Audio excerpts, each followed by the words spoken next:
Bonsoir à tous.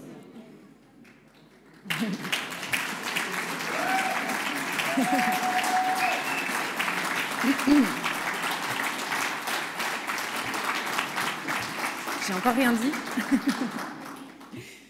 Bonsoir à tous. Comme cela se fait aux Oscars et aux Césars, dont les sujets sont souvent plus consensuels que les nôtres, et les invités un peu plus jet-set, voire poche, comme disent les jeunes, il me revient d'ouvrir cette cérémonie annuelle un peu particulière et qui nous tient vraiment beaucoup à cœur. J'ai donc le grand plaisir de déclarer ouverte la 14e cérémonie annuelle de remise des prix éthiques et des casseroles de l'association Anticorps.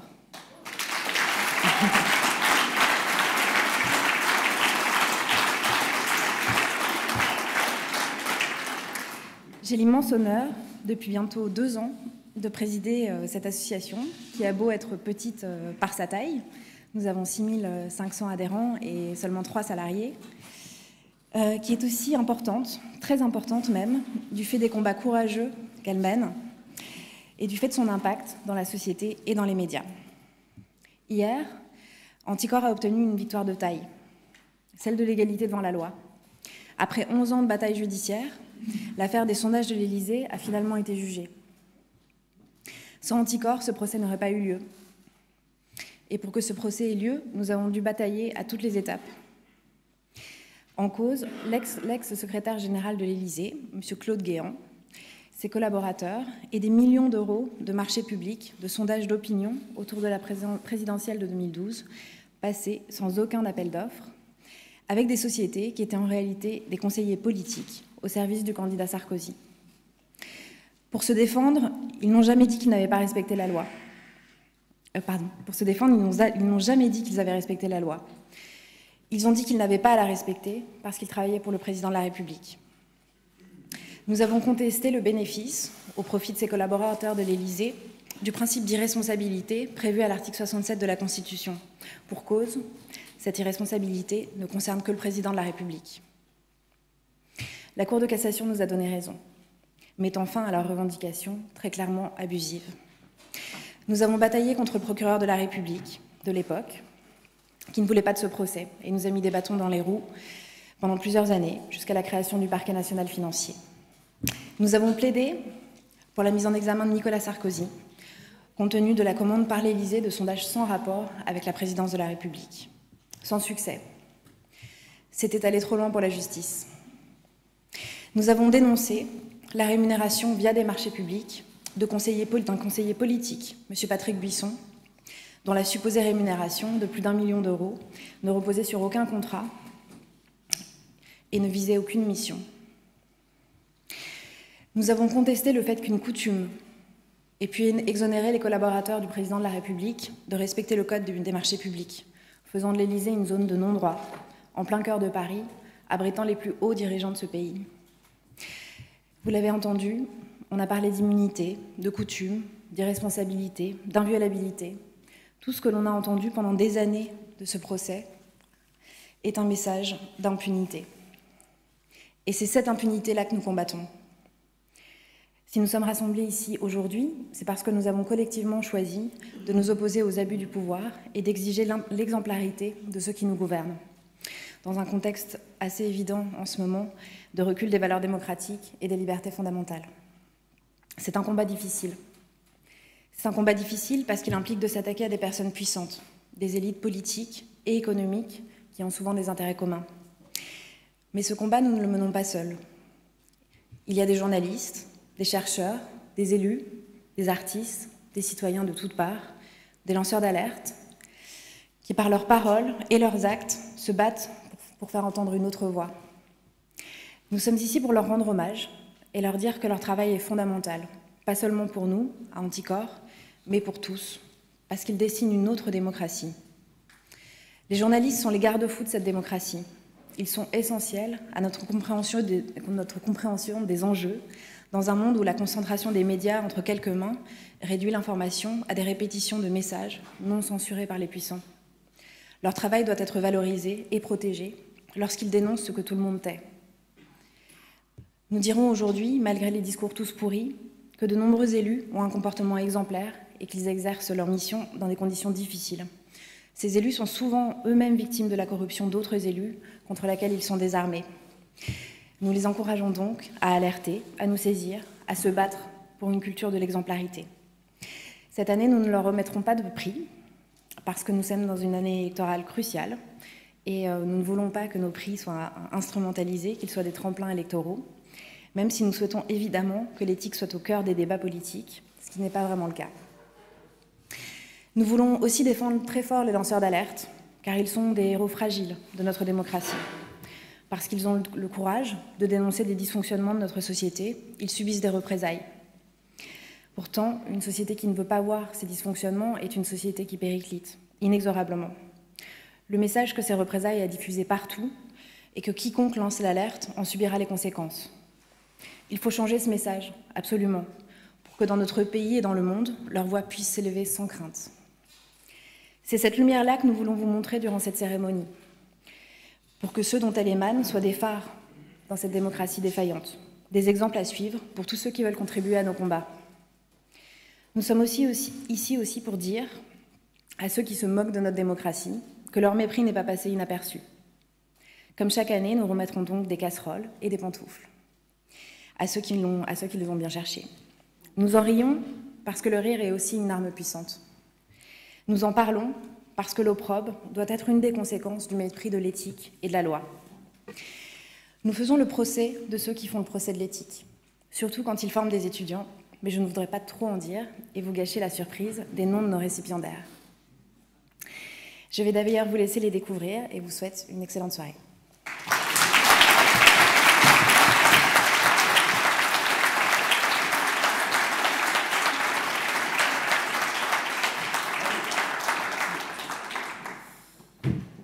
Bonsoir.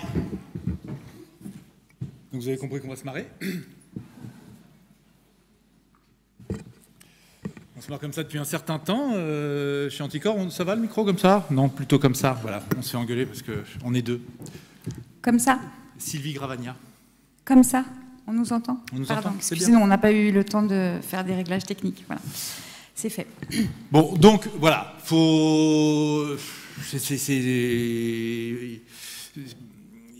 l'ambiance est, comment dire... Non, c'est sympa, mais il faut les comprendre. En fait, il faut se replonger dans l'ambiance. Oui, on va vous parler d'un temps que les moins de 20 ans ne peuvent pas connaître. Ne peuvent même pas imaginer. Alors, replongeons-nous dans l'ambiance. Nous sommes le soir de la finale du match le plus important pour les Français, aux terrasses, aux comptoirs, aux tables des bistrots, des cuisines, des salons d'une moitié de la France, par grappes, par centaines, ou alors dans une terrible solitude, des femmes et des hommes tâchent de se remettre du geste terrible qu'ils viennent de commettre. Ils ont voté Chirac. Vous ne pouvez pas comprendre. Pas les jeunes, vous ne pouvez pas piger. Hommes. Femmes. Enfants même. Non. Si, non. Ils ont voté Chirac. Si, les enfants. Non, non. Les communistes. Écologistes. Les anarchistes. Non. Enfin, si, je connais, moi. Ils ont voté Chirac. Alors oui, il faut se remettre dans cette ambiance-là. Alors oui, la bière, oui, le vin, oui, l'herbe, oui, le CBD, oui, la religion, oui, l'opium. Tout plutôt que la lucidité. Ils ont voté Chirac. Enfin, attention, évitons le piège de l'anachronisme. Il ne faut pas juger les temps passés aux lumières du présent. Il faut essayer de les comprendre. Vous pouvez pas, c'est les jeunes qui ne peuvent pas comprendre. Vous ne pouvez pas savoir ce que ça fait que de voir à la demi-finale les deux mots Le Pen sur les écrans de tous les téléviseurs de l'Hexagone. Le Pen, enfin pire encore la photo. La photo, le père ou l'oncle, ça dépend. C'est pas... Voilà, ces deux mots. Les vilains quand même. Enfin, à l'époque, c'était la première fois que ça arrivait, donc depuis on a pris l'habitude d'avoir du Le Pen au deuxième tour. Oui, on a même placé au ministère de l'Intérieur quelqu'un de pire, enfin de pire, je veux dire, qui trouve que la Le Pen du moment est en dessous d'elle. Qu'est-ce qu'il a dit? Il a dit qu'il la trouvait, alors je cite, pas assez dure, un peu branlante, un peu molle. Mais bon, on revient à notre second tour de 2002. Oui, c'est ça, 2002. Voilà, où c'était en pendant 2002. 15 jours, la moitié des électeurs de France se sont mis à boire. Voilà. Avant d'aller voter Chirac. Vous essayez de... Tous ensemble, Je me souviens pas de ça. Ouais. Alors, possible. Or, parmi ces nouveaux alcooliques, il y en a quelques-uns à qui ça va faire tellement mal qu'ils vont se réunir au bar tabac La Civette du Port, dans une sombre ruelle des Alpes-Maritimes, pour imaginer une idée folle, pour créer un antidote à cette nouvelle dépendance. Antidote aussi efficace que le vaccin inventé par le professeur Tournesol pour le capitaine Haddock, je dis ça pour les littéraires. Une médication anticorruption qu'ils vont appeler anticorps, parce qu'ils sont vraiment bourrés. Enfin, ils sont... Non mais... Tu vois, pétés comme des coins. Voilà. C'est ça. Mais bon, enfin, ils étaient tellement alcoolisés qu'ils se sont imaginés capables de traîner Chirac devant des juges. Alors bon, jeunes gens de France, vous vous demandez, mais pourquoi une arme anti-Chirac ? C'est le mec super cool, Chirac. Tu vois, aujourd'hui, c'est 20 ans après, c'est le mec qui passe au-dessus des tourniquets de métro. L'icône du style, comme ils disent dans Madame Figaro, enfin, un Jean du Jardin avant l'heure. Le roi de la pop. Dont on s'arrache les punchlines et qu'on rêverait d'avoir comme follower sur Insta. J'essaye de parler jeune. Oui, ok. Et que tout le monde imitait à la fin des repas, Nicolas. Voilà, bonsoir, crac, crac, tout ça. Voilà, mais continue. Je le fais bien. Ouais, vas-y, fais-le, tu le fais bien.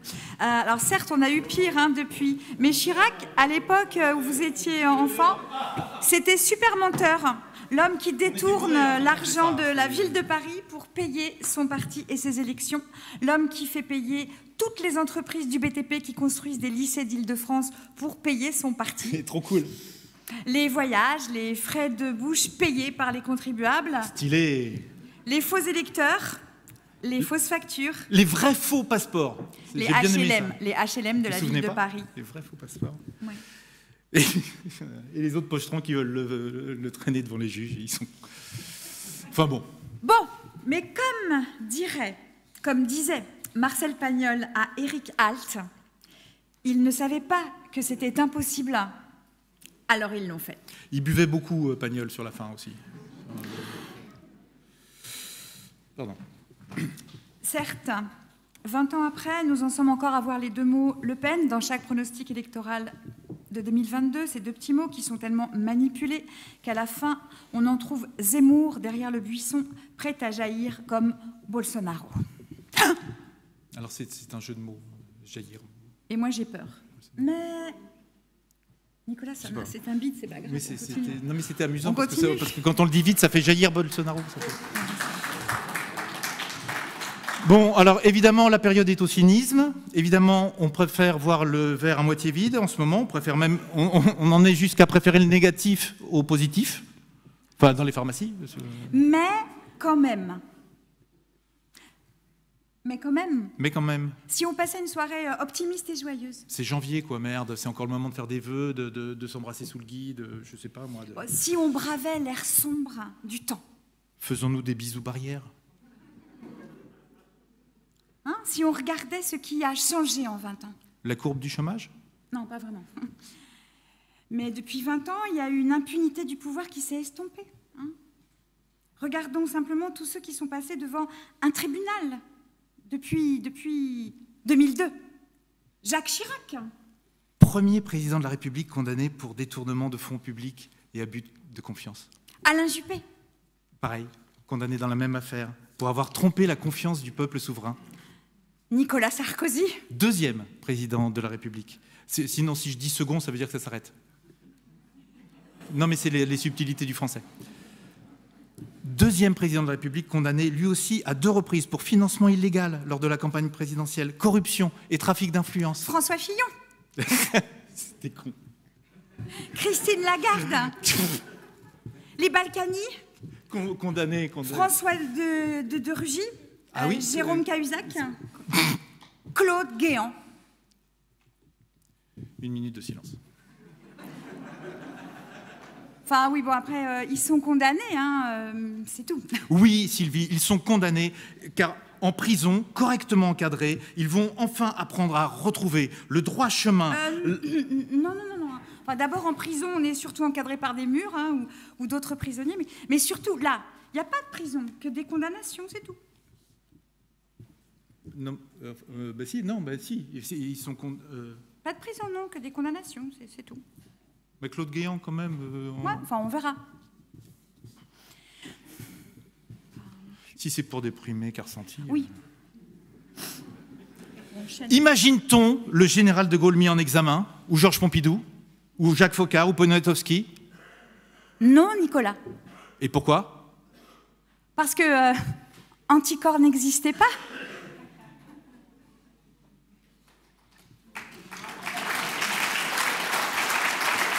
Il n'y a pas que Anticorps dans la vie, hein.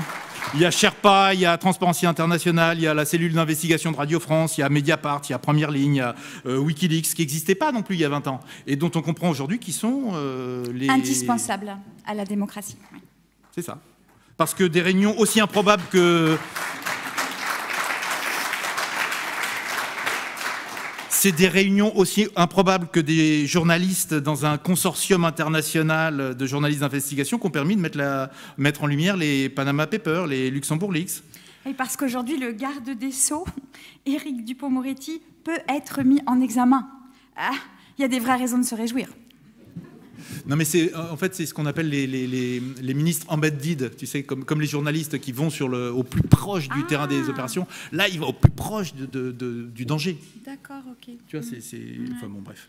Ouais. Donc, il y a de vraies raisons de se réjouir, mais pas parce que nous serions vengés ou pour je ne sais quelle réjouissance mesquine. Non, mais même si la vertu de consolation n'est pas à négliger, n'est pas à négliger, n'est pas... Voilà. Ça console, c'est vrai. Enfin, mais c'est à considérer. Oui. C'est à considérer. Mais c'est surtout parce que c'est le projet démocratique. C'est pour ça qu'on écrit tout le temps liberté, égalité, fraternité dans les murs. C'est pour ça qu'on s'en rappelle, parce que ça ne va pas de soi. Donc c'est que la loi, ça doit être l'expression de la souveraineté nationale, devant laquelle il y a un truc qui est marqué, c'est tous les citoyens doivent être égaux, comme vient de le dire Madame la Présidente. C'est tout. Voilà, c'est tout. C'est tout. C'est bien déjà. Et on en est bien plus proche aujourd'hui qu'au début de la Ve République. Alors oui, malgré le virus de la noirceur aéroportée, soyons positifs. Vive Anticorps. Et pour longtemps. Bravo, bravo à vous.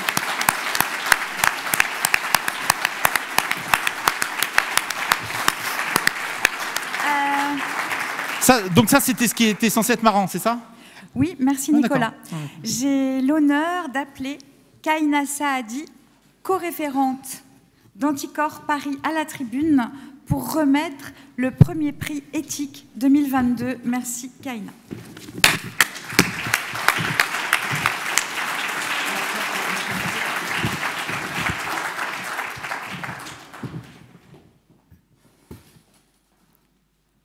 Bonsoir à toutes, bonsoir à tous. Nous sommes le 22 janvier 2022. L'évasion fiscale tue et les riches font sécession. La fortune des milliardaires dans le monde ne s'est jamais aussi bien portée. Elle a plus augmenté en 19 mois qu'au cours des 10 dernières années. L'on pourrait s'en réjouir si l'accumulation de richesses démesurées ne se fondait pas sur l'appauvrissement et la destruction d'autres personnes. Argent public versé sans condition, évasion fiscale, fraude fiscale, évitement de l'impôt, corruption, par leur comportement délétère, particuliers fortunés et multinationales détruisent nos sociétés. Aujourd'hui, nous voulons rester positifs et mettre à l'honneur celles et ceux qui luttent pour changer le monde, pour nos démocraties, pour notre information et contre la corruption. En remettant ce prix éthique, nous voulons remercier un collectif international portant haut les valeurs de transparence, de liberté d'expression et de justice fiscale. Vous en avez parlé, grâce à eux sont venus sur le devant de la scène les Panama Papers, les Paradise Papers, les FinCEN Files et plus récemment, révélé le 3 octobre 2021, les Pandora Papers. Sans le travail essentiel de ce collectif de journalistes, nous, citoyens, citoyennes, n'aurions pas les informations nécessaires à l'exercice démocratique. Nous n'aurions pas la connaissance de l'ampleur, de l'impunité des délinquants en col blanc, ni celle de l'absence de volonté politique de mettre un terme à ce pillage des richesses communes. Nous avons une pensée particulière pour une des membres de ce consortium, Khadija Ismailova. J'avais deux choix, avoir peur ou être en colère. Ma colère était plus forte que ma peur. Malgré les menaces, le chantage, la privation de liberté, les intrusions dans sa vie privée, dans son intimité, elle n'a pas cédé. Son collègue Elmar Husseinov, enquêtant sur des affaires de corruption, a été assassiné. 7 balles pour le faire taire. Khadija Ismailova a pris la suite de ses enquêtes. Elle a continué à chercher, elle a continué à informer. Nous voulons aujourd'hui remercier celles et ceux qui sacrifient une vie confortable pour une vie de lutte, celles et ceux qui s'organisent au plan international pour changer le monde et qui nous inspirent à tant d'égards. Vous l'aurez compris, nous remettons ce prix éthique au Consortium international des journalistes d'investigation, avec une pensée particulière pour Khadija Ismailova, et j'appelle Pierre Romera, membre de ce consortium, à venir me rejoindre sur scène.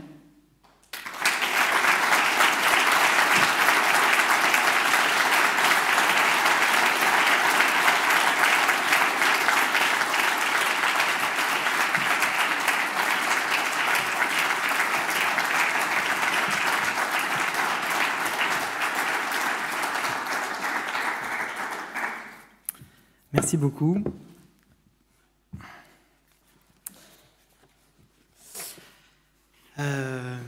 Alors tout d'abord, je voudrais dire que je suis très honoré de recevoir ce prix aujourd'hui Anticor au nom du Consortium international des journalistes d'investigation, que je vais plutôt prononcer ICIJ dans le reste de ce discours, parce que sinon je vais perdre un petit peu de temps.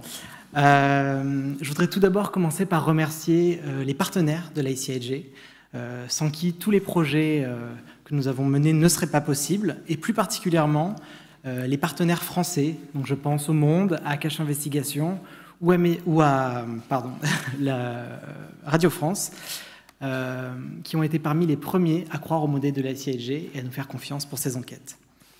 Comme vous l'avez dit, donc, les Panama Papers, les Paradise Papers ou aujourd'hui les Pandora Papers ne seraient pas possibles sans les lanceurs et lanceuses d'alerte qui ont pris le risque d'aller vers nous et nous confier leurs documents. Grâce à ces sources, l'ICIJ a accumulé au fil des années près de 40 millions de documents qui vont continuer à alimenter nos enquêtes pendant encore plusieurs années. Mais pour revenir au Pandora Papers, je vais vous raconter aujourd'hui comment tout a commencé. Il y a maintenant plus de 2 ans, un informateur anonyme prend contact avec l'ICIJ. Après quelques échanges sur une messagerie sécurisée, on se rend rapidement compte que cette personne est très sérieuse et a probablement des informations qui pourraient intéresser nos journalistes. Nous décidons donc de la rencontrer. Quelques jours plus tard, je prends un avion dans une destination qui est encore tenue secrète pour rencontrer cette source. À mes côtés, Gérard Reil, le directeur de l'ICIJ. À ce moment, nous ne savons pas trop ce que cette source va nous donner, quels documents elle peut avoir, l'envergure de la fuite de données qu'elle s'apprête à nous confier. Tout juste atterri, on prend place à l'arrière d'un taxi et on file à toute vitesse sur une autoroute. À l'extérieur, il y a une espèce de tempête, beaucoup de bruit, les voitures roulent très vite, on ne voit pas très bien le paysage. Autant vous dire qu'à ce moment-là, on est un petit peu dans un film d'espionnage et on ne sait pas trop ce qui est en train de se passer. Quelques heures plus tard, on retrouve la source dans un lieu un peu isolé, à l'abri des oreilles et des yeux, pour éventuellement savoir de quoi il en retourne. Rapidement, on rentre dans le vif du sujet. Pourquoi contacter l'ICIJ? Qui est impliqué dans ces documents? Quelles sont les sociétés concernées par ce leak? Et en fait, la rencontre passe très très vite. au bout de 30 minutes à peu près, on repart avec entre les mains un disque dur chiffré, vous savez, avec un cadran à code. Si jamais on fait trop de combinaisons, le disque s'autodétruit. Et on repart avec en fait plusieurs téraoctets de données prêts à être épluchés par nos journalistes. De retour à Paris, c'est là vraiment que le travail commence. L'ICIJ, depuis plusieurs années, travaille sur des immenses fuites de données. C'est un peu devenu notre spécialité, hein. On détient un peu tous les records quand il s'agit de fuites de données. Et on a vraiment structuré notre organisation autour de ces fuites. Donc tout juste rentré à Paris, nos développeurs et développeuses récupèrent ces documents et commencent à s'affairer pour les rendre disponibles à nos journalistes et à nos partenaires au travers d'un moteur de recherche qu'on a créé en interne.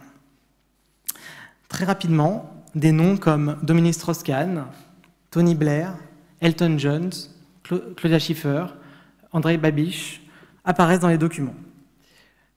On tient quelque chose. Dans les mois qui suivent, environ 600 journalistes, 150 médias partenaires vont rejoindre progressivement notre enquête jusqu'à sa publication le 3 octobre 2021 des Pandora Papers.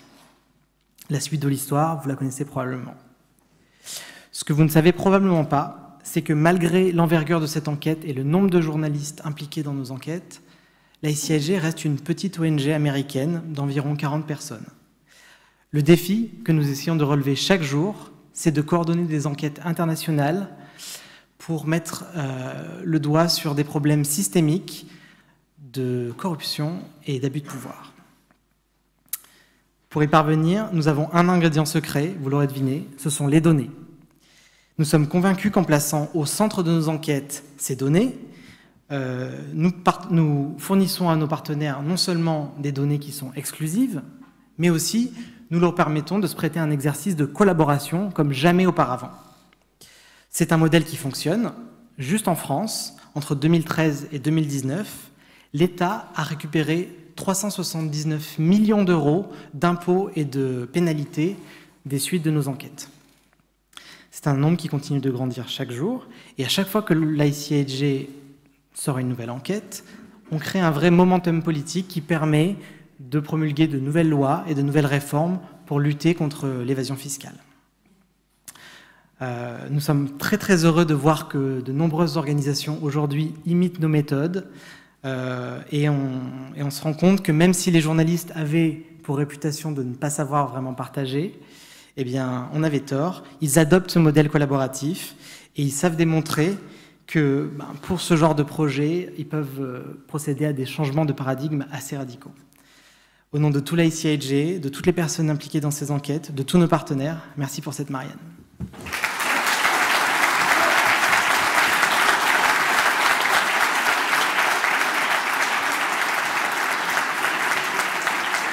Bravo. Et merci à l'ICIJ. Vous avez compris, hein, faut quand même bien prononcer à l'américaine. ICIJ. Parce que sinon c'est ICJ, et ça c'est le, faut pas confondre, ça c'est le logo de la presse Bolloré. C'est très différent. C'est le logo de l'information là-bas. Pour remettre le deuxième prix éthique de cette soirée, je demande à Alexandre Calvez, administrateur d'Anticor, de nous rejoindre.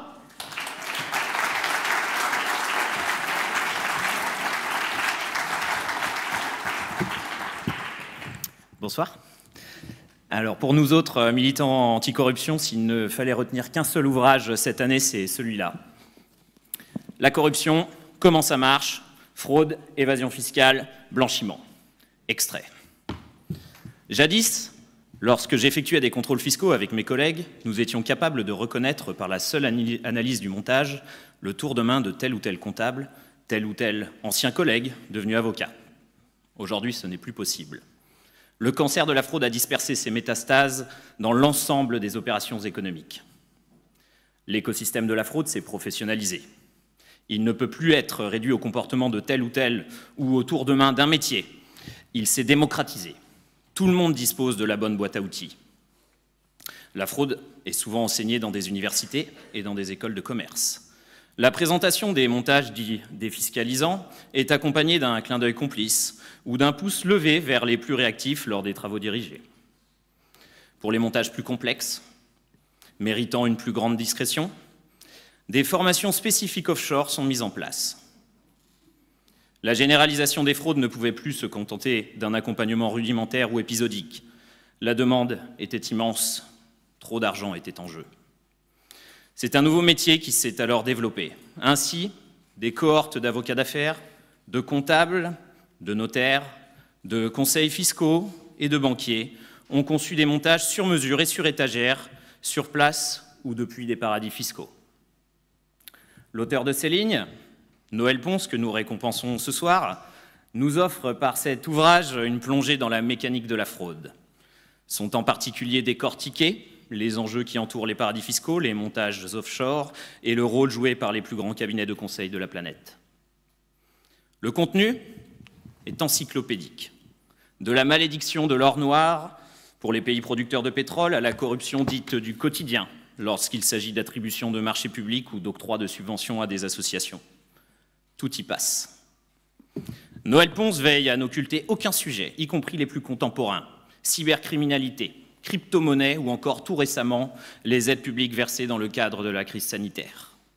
Ce panorama est évidemment précieux. Contrôleurs du fisc, agents de police chargés de répression du grand banditisme ou de la délinquance en col blanc, magistrats spécialisés, militants associatifs, anticorruption, chercheurs, cet ouvrage est à mettre entre toutes les mains, et en particulier celle de nos plus hautes autorités politiques.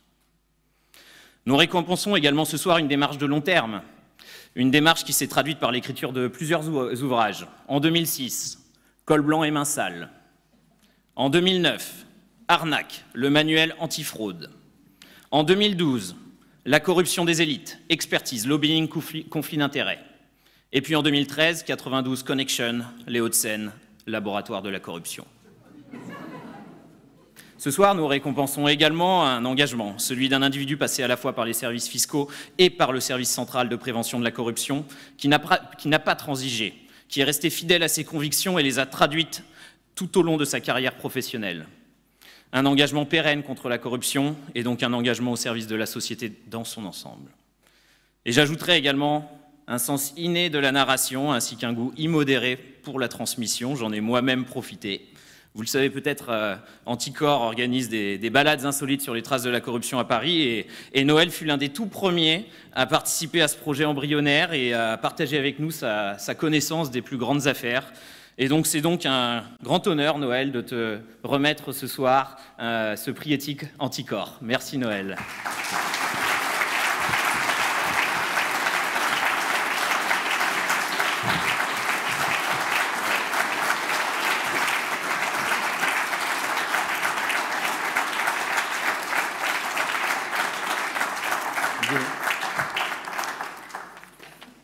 C'est beau d'être applaudi quand on parle de corruption.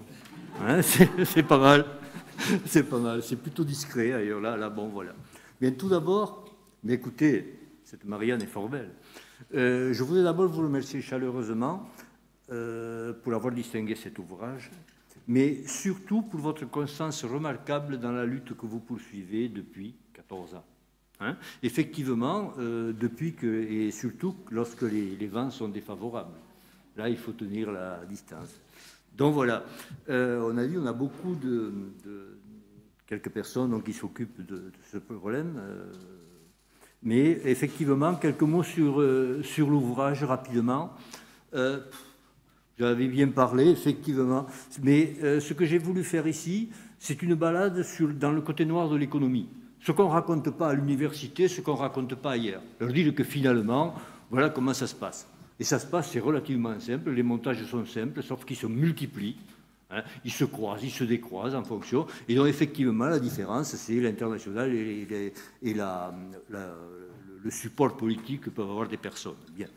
Ils mettent en évidence 4 cavaliers de l'Apocalypse, la fraude, hein, celui qui fraude doit blanchir, celui qui fraude peut corrompre, celui qui blanchit a besoin d'argent sale et un distinguo pour les marchés publics où là, je vous avoue que je me suis bien amusé. Hein, voilà, bon, parce qu'effectivement, c'est quelque chose de bien. Donc, il faut dire aussi que ces éléments-là, je les considère comme étant devenus maintenant un centre de profit pour la plupart des entreprises. C'est plus la corruption qu'on a pu trouver, c'est plus un cas, c'est plus un escroc ou quelqu'un. Ça, à la limite, c'est plutôt rigolo. Hein. Mais là, maintenant, c'est devenu vraiment quelque chose de systémique. Et on le voit même lorsque l'OCDE a mis un certain nombre d'éléments en place, lorsque tout ensemble d'autres éléments ont été mis en place, avec par exemple les bénéficiaires effectifs et tous ces éléments-là, immédiatement, tout le monde ont été mis en place les systèmes pour contourner ces éléments-là. J'en cite quelques-uns dans le bouquet. C'est quand même fantastique que lorsqu'on crée un texte, on vient retourner le système. Hein, pour être l'un des cas qui m'a le plus amusé, ce sont plusieurs paradis fiscaux, puisqu'ils devaient être, je crois, en contact et échanger des informations avec 12 autres structures. Mais ils ont choisi 12 autres paradis fiscaux. Voilà, comme ça c'est plus simple. Finalement, on va à l'essentiel, direct. Hein. Alors tout ça, aussi, j'ai aussi un peu développé la problématique de la criminalité organisée. Pourquoi ? Parce que naguère, on disait que la France était protégée de la criminalité organisée parce qu'on avait déjà l'ENA et donc il ne pouvait pas y avoir deux mafias en même temps. Hein, bon, voilà, bon, donc on disait ça. Actuellement, c'est déjà passé, hein, ça n'existe plus, on y est. J'ai voulu montrer comment la criminalité organisée intégrait les entreprises, était utilisée par elles, comment ça se passait ici, comment ça se passe aussi à l'étranger, et surtout actuellement, avec toutes les nouvelles problématiques qui se sont mises, où on mélange effectivement la cybercriminalité, les nouveaux... comment ça s'appelle, les bitcoins et tous ces éléments-là, et comment dans ces systèmes-là, on arrive à avoir un monde complètement ahurissant où plus personne ne s'y retrouve. Il faut des spécialités, on y arrive quand même, mais voilà. La pandémie a été une occasion fantastique pour montrer comment on pouvait être, je sais pas, impassible devant le fait des fraudes. Personne n'a eu l'idée de penser truand lorsqu'on a distribué tous ces fonds. Personne n'a pensé de se dire, si je donne ça et que je ne contrôle pas, qu'est-ce qu'ils vont faire? Ben, ils ont fait ce qu'ils devaient faire. Alors on dit 174 millions, je crois, très bien. Bon, peu importe. Hein. Mais effectivement, tous ces éléments-là tiennent dans une sorte de suite, puisque moi, quand j'étais déjà vérificateur, et je ne vous parle pas d'hier, hein, dans les crédits recherche, on nous demandait de ne pas contrôler ce qui était fait de ce crédit recherche. Enfin, on ne nous le demandait pas comme ça, attention. Mais quand on arrivait avec un dossier, effectivement, il prenait du temps. Il y avait beaucoup de personnes qui venaient derrière et qui disaient « Ouh là là, le service de recherche, c'est difficile, on ne comprend pas. » Finalement, qu'est-ce qu'on faisait? On faisait un crédit recherche pour une sorte de système de gestion d'un cimetière. Vous voyez, le cimetière, c'est une gestion de stock, sauf que ça ne bouge pas. Vous avez 99 ans. Non, évidemment, ce n'est pas la peine de faire de la recherche là-dessus. Voilà. Donc, ça, c'est un des éléments rigolos. Ce que je pense aussi, c'est qu'il faut rester vigilant. Parce que, quand même, quand on a vu passer la magnifique loi ASAP, as soon as possible, vous avez constaté qu'effectivement, il y a eu quelques éléments qui ont affecté les marchés publics. C'est qu'on a monté les seuils, à titre de test. Les DUP pourront se passer maintenant par Internet. Combien de personnes peuvent répondre par Internet à une DUP, surtout lorsqu'elle fait 1000 pages. Vous voyez, bon. Alors tout ça, c'est des éléments qui arrivent doucement, sous couvert de modernité.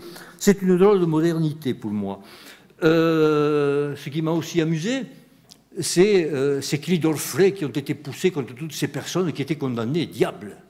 Il y avait même des complots, ont-ils dit. Donc ça aussi, c'est quelque chose d'intéressant. Ça veut dire quoi?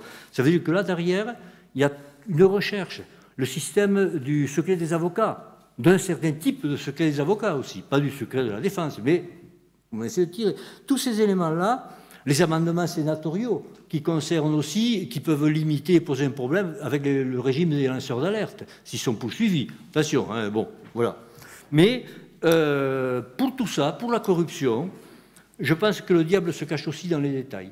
Et décidément, comme on le dit maintenant couramment, la corruption, ça emmerde beaucoup de monde. Alors il faut continuer. Voilà. Merci.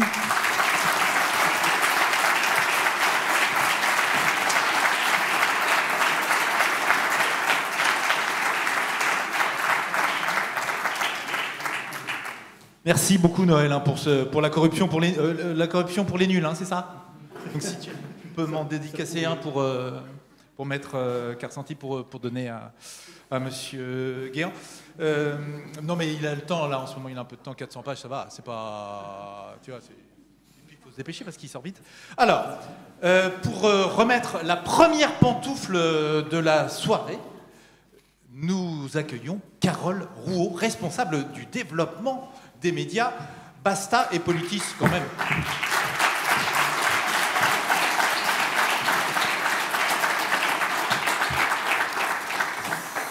Bonsoir.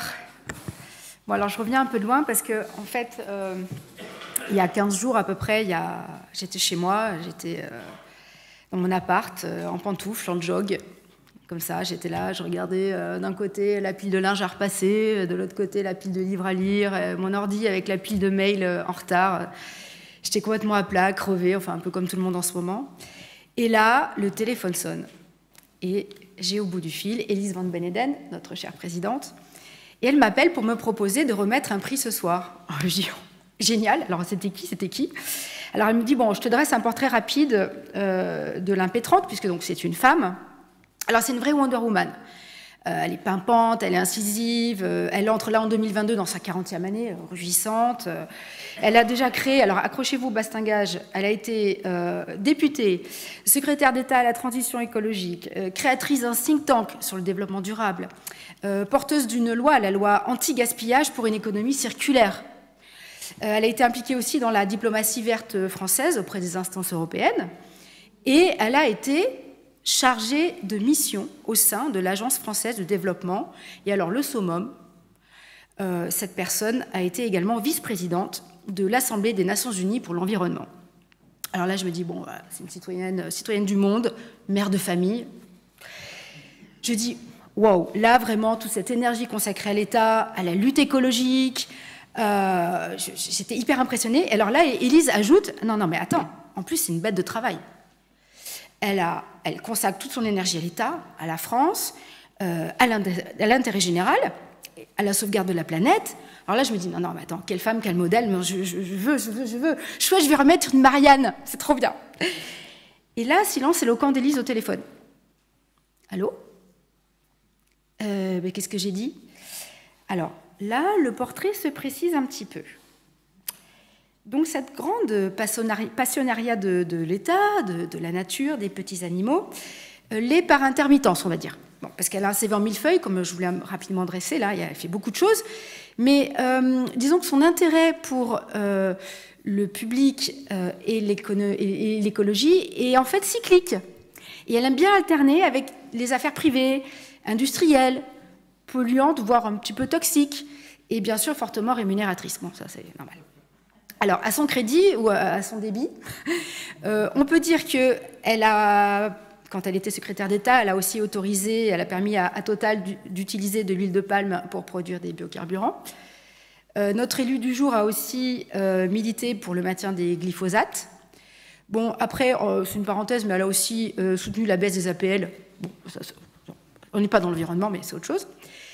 Et en plus de ça, comme elle était députée, où elle était très peu assidue, il faut quand même le dire, elle a quand même réussi en avril 2021 à contourner la législation sur les démissions au sein du Parlement. Vous savez, c'est très encadré. Quand on est député, on a été élu, bon, on peut partir. Mais c'est très encadré. Et elle a réussi à faire une vraie fausse démission pour finalement rejoindre un poids lourd de l'industrie hôtelière mondiale en devenant tout simplement, modestement, directrice du développement durable du groupe Accor. Alors qu'elle était en fait censée au même moment être en mission temporaire pour l'éducation au développement durable. Voilà. Alors, parce qu'on n'a pas trop de temps, mais pour vous aussi voir ce système un petit peu de tour de passe-passe dans ce qu'elle a fait quand elle était députée, je vous renvoie à l'article en ligne du blog de Mediapart de Jean-Christophe Picard, qui explique un petit peu l'intérêt de la chose. Enfin, en tout cas, du coup, chez Anticor, je pense que cette personne pourra discuter greenwashing avec son nouveau collègue, Nicolas Sarkozy, qui exerce aussi des hautes fonctions dans ce même groupe. Donc voilà, j'ai compris au téléphone que Élise était en train de me dire que j'allais remettre ce soir, avec honneur et détresse, moi qui aime tant les beaux escarpins, que j'allais remettre une magnifique pantoufle, donc en plastique recyclé et en... Ah non, pardon, ça c'est les miennes.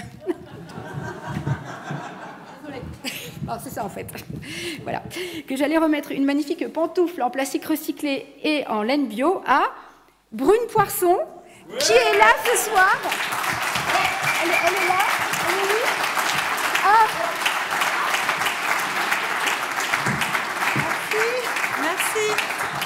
Merci. Alors, vraiment merci. Attends, je raccroche. Nico, je raccroche. Hein? Ouais. Merci. Alors, ça me touche vraiment. Mais alors, au plus profond de mon cœur, je voudrais remercier cette soirée un peu particulière pour moi. C'est la première fois que le groupe Accord, dans lequel je viens d'arriver, organise toute une soirée pour me remettre une pantoufle. Et c'est comme si on me disait « Bienvenue, Brune, à la maison. Tu es à la maison. » Oui. C'est pas tout à fait ça, en fait. C'est pas une soirée Accord. On va faire une photo. Non, Anticor. Ah, je me disais, c'était un peu miteux comme endroit. On va y aller. Mais c'est pas grave parce que moi je suis quelqu'un de très cool. Allez. Et voilà. Bon, je peux faire un peu de pédagogie sinon pour vous expliquer l'intérêt de passer du privé dans le public. Non? Ok. Merci beaucoup. Merci Brune. Merci. Les brunes nous coûtent des prunes. Merci Carole, ça valait le coup. C'est Isabelle Filatov qui va remettre la prochaine, le prochain prix éthique d'accord, j'arrive plus à lire. Anticor allié.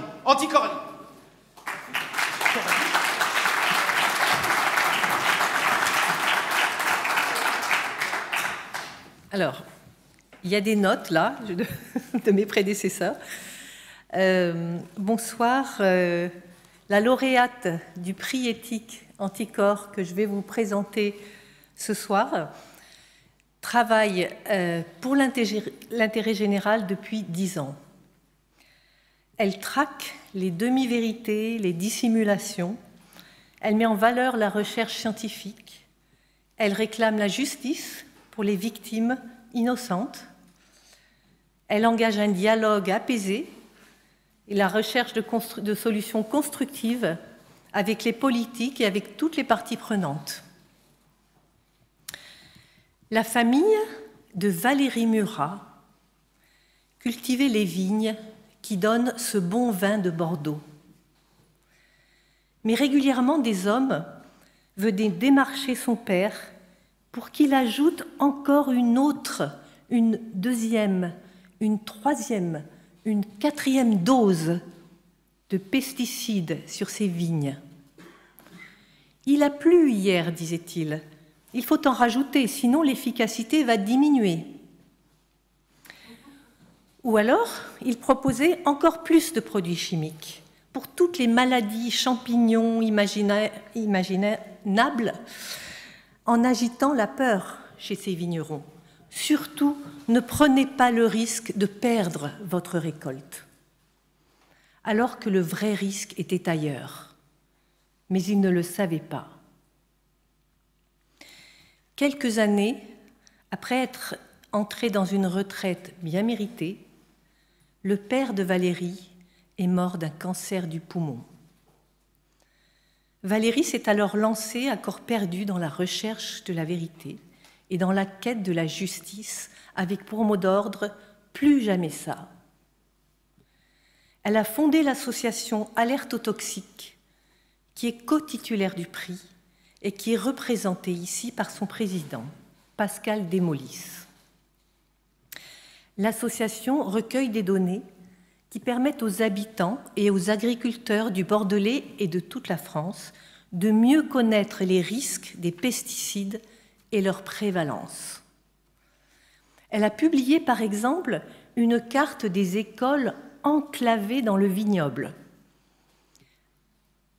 En faisant cela, elle a relayé l'action d'un élu courageux qui avait signalé à l'ARS de trop nombreux cas de cancer pédiatrique dans la petite école de sa commune. C'est donc pour saluer son action pour l'éthique et pour l'intérêt général qu'Anticor lui délivre ce prix aujourd'hui. Mais c'est aussi pour souligner les dérives inquiétantes d'une justice qui semble parfois aussi frelatée que certaines bouteilles de vin à basse valeur environnementale. En effet, en 2020, l'association a fait ce que font tous les jours les associations de consommateurs, vérifier si l'étiquette correspond à la réalité du produit. En l'occurrence, vérifier la cohérence des nouveaux labels qui semblent vouloir imiter le bio sans en avoir la rigueur. Des labels douteux comme haute valeur environnementale. Et effectivement, tous ces vins contiennent des résidus de pesticides, certains parmi les plus dangereux sur le marché. Suite à la publication de cette étude, dont la rigueur scientifique n'a jamais été remise en question, Valérie Murat et l'association ont été attaqués au tribunal par le lobby des producteurs de vin de Bordeaux et condamnés à verser la somme grotesque de 125 000 €. Voilà. L'association Alerte aux toxiques n'a aucun fonds propre, aucune subvention, et il ne reste à la famille Murat que la maison où vit sa mère, mais que le lobby des vins de Bordeaux lui a suggéré de vendre ou d'hypothéquer pour payer l'amende. Pour cette famille, c'est la double peine. D'abord, la perte d'un être cher à cause des pesticides, et ensuite le dépouillement à cause du lobby des pesticides. Et pourtant, si vous regardez cette couverture de Que Choisir, là, c'est bien la démarche employée par Que Choisir, qui titre « Trop de pesticides dans les fruits, les fruits bio sont-ils épargnés? Test labo ». C'est-à-dire de grandes organisations de consommateurs ont fait la même chose sans s'attirer les foudres de la justice. Voilà. Mais j'ai gardé le pire pour la fin parce que Valérie Murat et l'association Alerte aux toxiques doivent payer ces 125 000 € avant de pouvoir faire appel. On impose ainsi, par un acte émanant d'un tribunal de la République, un ticket d'entrée qui réserve l'exercice de la justice aux plus riches. Et en l'occurrence, un ticket d'entrée qui est totalement inabordable et hors de prix. C'est pour alerter sur cette dérive inacceptable qu'Anticor a choisi d'attribuer à Valérie Murat et à l'association Alerte aux toxiques son prix éthique 2022. Valérie Murat et Pascal Desmolis sont en ce moment à la recherche de financement pour pouvoir accéder à une juridiction d'appel. Il faut soutenir leur bataille judiciaire qui est aussi la nôtre. Et pour savoir comment les soutenir, je vous invite à aller sur leur site alertotoxique.com. En un seul mot, vous aurez les instructions pour les aider. Voilà, Madame Murat, Monsieur Desmolis, Anticor est fier de vous remettre ce prix éthique. Merci.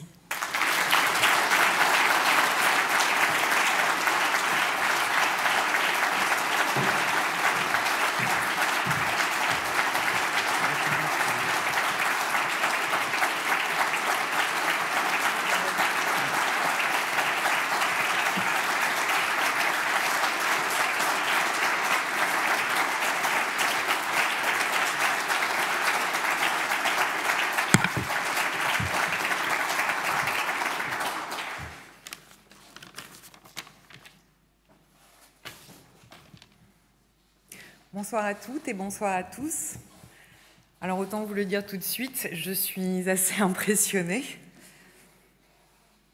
Il y a presque 10 ans, j'ai fait une promesse à mon père avant qu'il meure, engagée pour lui qui n'en a pas eu le temps des procédures judiciaires pour qu'il soit reconnu victime de l'industrie chimique et de la négligence et de la complaisance des services de l'État qui ont permis son empoisonnement et qui permettent encore aujourd'hui cet empoisonnement généralisé aux pesticides.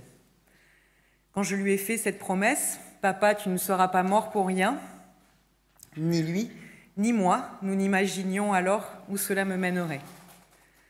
Bientôt 10 ans d'engagement dans la lutte contre les pesticides, pour l'information sur ces substances actives, 10 ans d'action coup de poing, 10 ans d'exposition médiatique, 10 ans pour rendre visibles ces pratiques et rompre l'omerta. 10 ans pour qu'enfin émerge cette question des pesticides dans la viticulture bordelaise. Je ne me serais jamais imaginé faire tout cela. J'aurais jamais imaginé être capable de tout cela, ni fonder une association, et encore moins en devenir porte-parole. Je n'aurais pas non plus imaginé cette plainte scandaleuse, ce procès bâillon inédit, aux proportions grotesques et démesurées, reflet d'une omerta, d'une violence inouïe qui règne dans la plus grande appellation de France et mondialement connue, le Bordelais. J'aime le vin, j'aime la vie, j'aime les vignes et j'aime les viticulteurs. Depuis toutes ces années de lutte, ces activités, j'ai toujours été convaincue que ce que je fais est juste et légitime. Aussi, ce soir, recevoir ce prix d'Anticor est une grande reconnaissance de ce que je dénonce depuis bientôt 10 ans et de toutes les activités de l'association. C'est un immense honneur de recevoir ce prix éthique. Alors Anticor, un grand merci du fond du cœur. Pour finir, je voudrais dédier ce prix à mon père. Merci pour votre attention.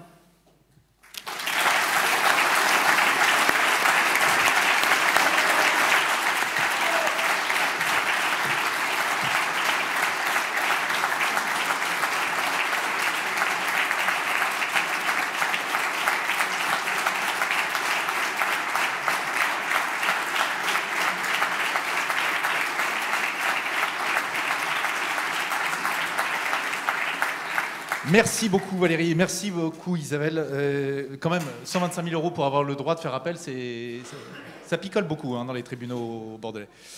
Il s'agit de remettre la prochaine récompense, la prochaine Marianne, le prochain prix éthique.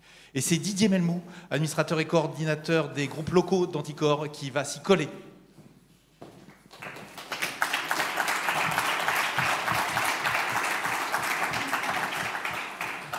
Bonsoir. Bon, moi, depuis tout à l'heure, je regarde un peu cette cérémonie de mon siège et je trouve quand même que le public, pendant les présentations, est un peu passif. Si. Je vais vous proposer un jeu, alors, histoire de détendre un petit peu l'atmosphère. Vous êtes d'accord? Comment ça, non? Pourquoi non? Il n'a pas envie. Ah bon? De toute façon, c'est pas vous qui décidez, hein, c'est moi. Hein, ça s'appelle la démocratie, alors. Hein, vous pouvez faire ce que vous voulez. Hein. Mais comme je vous ai compris, et que nous ne sommes pas des dévots, hein, on est quand même des gens bien, je vous propose une démocratie participative. Alors, je vais vous donner des informations, et vous devrez trouver qui aura l'immense honneur de recevoir cette Marianne. Alors, les administrateurs d'Anticor, la personne qui se reconnaîtra comme qui est proche de la Marianne, bien sûr, ne répondent pas, c'est évident. Alors, il s'agit d'une émission. Son présentateur a rejoint Radio France en 1983. Puis, il a successivement travaillé à France Bleu Isère, France Bleu Belfort, puis France Bleu Hérault en tant que rédacteur en chef. Il sera aussi envoyé spécial permanent à Londres pour Radio France. En 2016, il prend la tête des enquêtes de l'investigation de Radio France, à la tête des pôles numériques, investigation, et ce qui nous intéresse ce soir, le pôle production. Notre émission vient de naître. Cette émission est hebdomadaire, pour une durée d'environ 30 minutes. Elle est diffusée tous les samedis. Alors, ça ne pas grand-chose. Hein. On lui donne notamment des dossiers tels que Balkany, 30 ans d'affaires, Pandora Papers, Le Gard, terrain propice aux affaires. Dernièrement, Le Barcarès, 30 ans d'affaires. Sa diffusion est assurée sur France Inter. Monsieur là-bas au bout, vous pouvez me rejoindre, s'il vous plaît?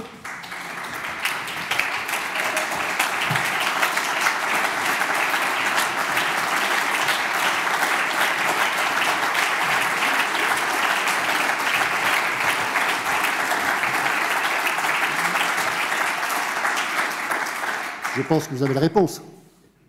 Oui, je le connais, oui. Et cette émission, c'est Secret d'info. Voilà.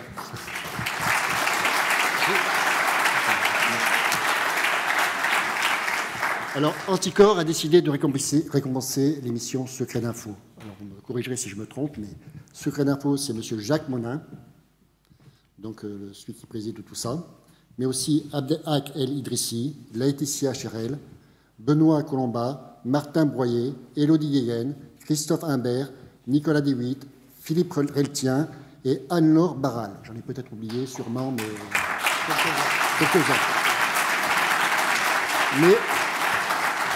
Mais aussi indirectement, Secret d'Info donne de la lumière à des journalistes provinciaux et surtout à des lanceurs d'alerte.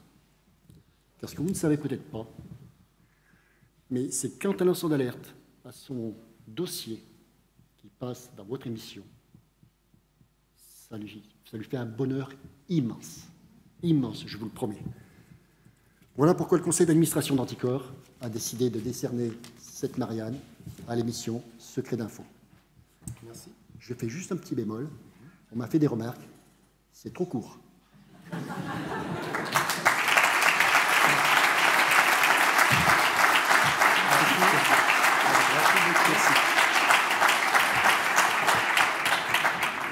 Alors, c'est peut-être trop court, mais en fait, ça ne fait pas 30 minutes, ça en fait 40 déjà.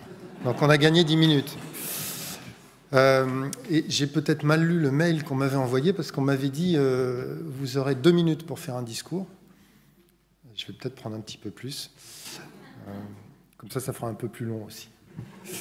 Voilà. Non, je voudrais d'abord partager ce prix. Effectivement, c'est pas moi. Moi, je présente l'émission, mais l'émission, c'est le fruit du travail d'une équipe qui s'appelle la cellule investigation de Radio France. Et évidemment, cette Marianne, elle leur appartient à tous. Donc, c'est un collectif. Ce n'est pas une personne qui est récompensée ce soir. Je le partage aussi avec Pierre, qui a déjà eu sa Marianne d'ailleurs.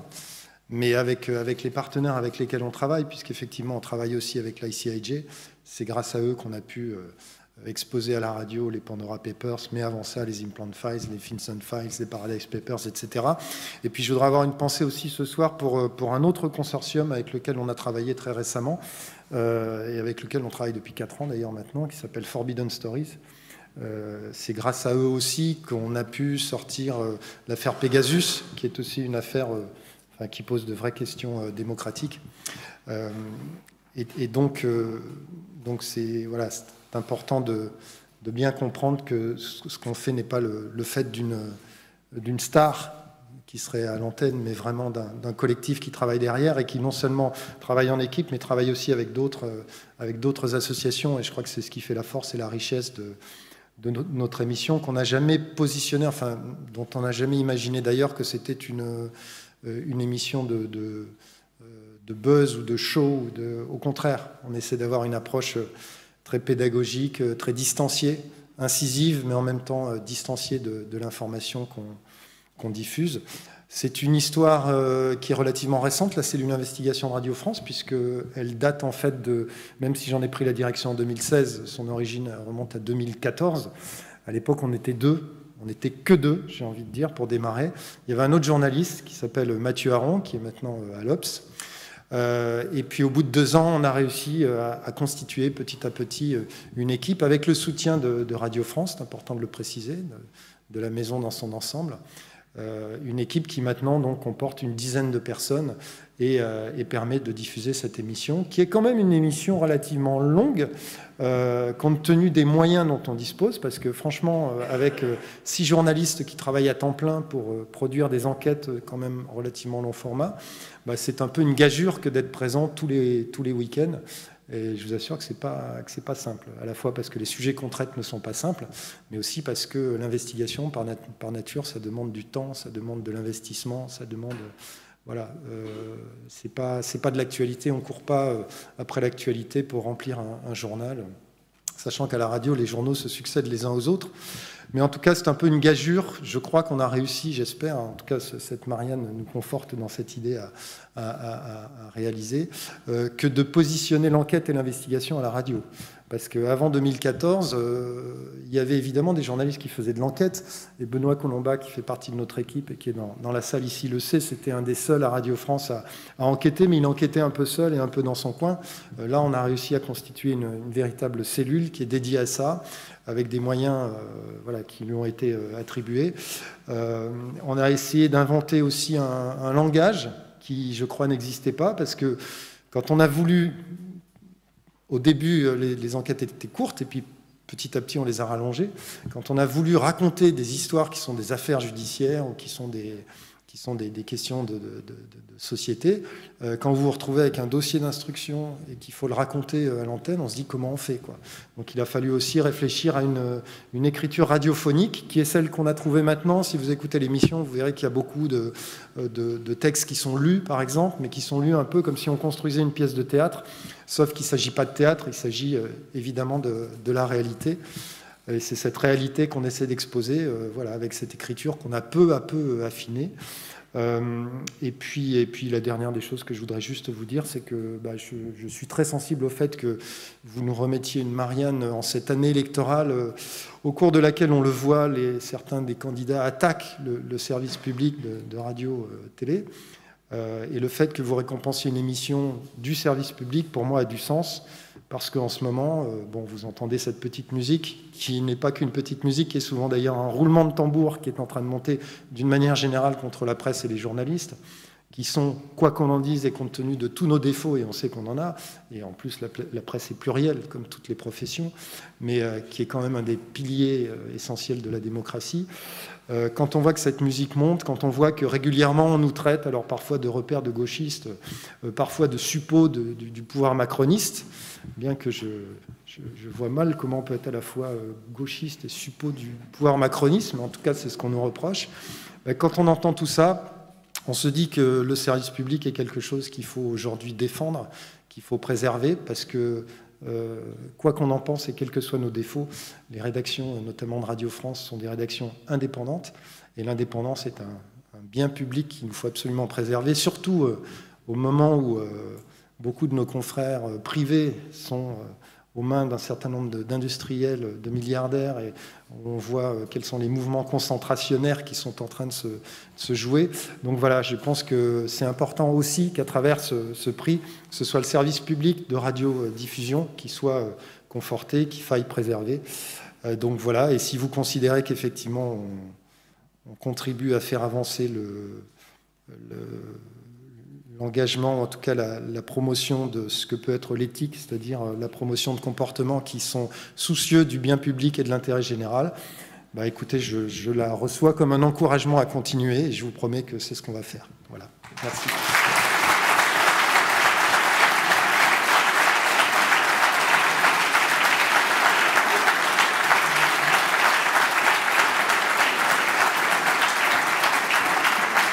Merci beaucoup Jacques Monin, et merci à tous les islamo-gauchistes de la cellule d'investigation de Radio France d'accompagner aussi courageusement la démarche du président Macron en ce moment. C'est important. Et vive le service public de la radiophonie française qui réussit des fois à être aussi digne que la BBC, dont Boris Johnson vient de supprimer la redevance. Un exemple qu'il faudrait méditer. Voilà. Si jamais Monsieur Macron nous écoute.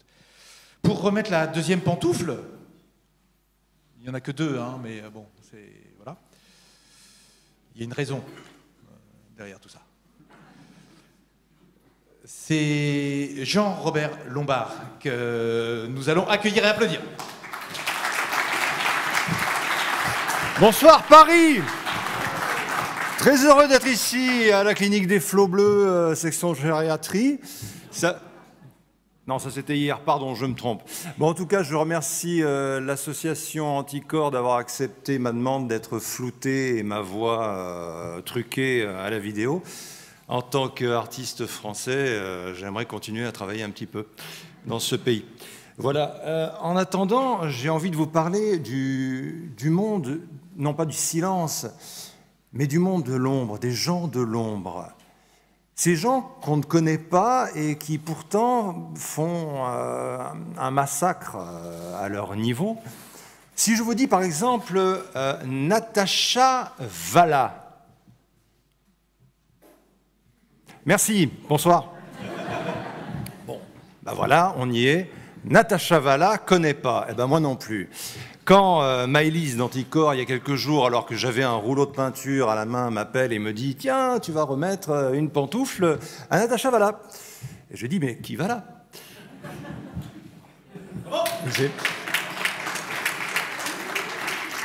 Il y a du boulot.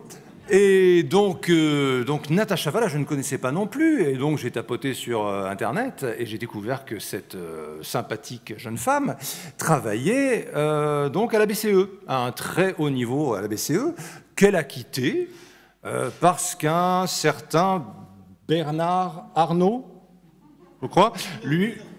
Pinault ? Bernard Hinault ?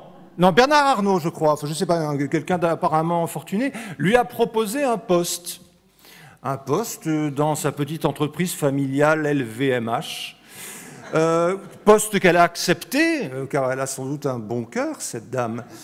Et donc, elle est passée du public, si on peut appeler ça, au privé.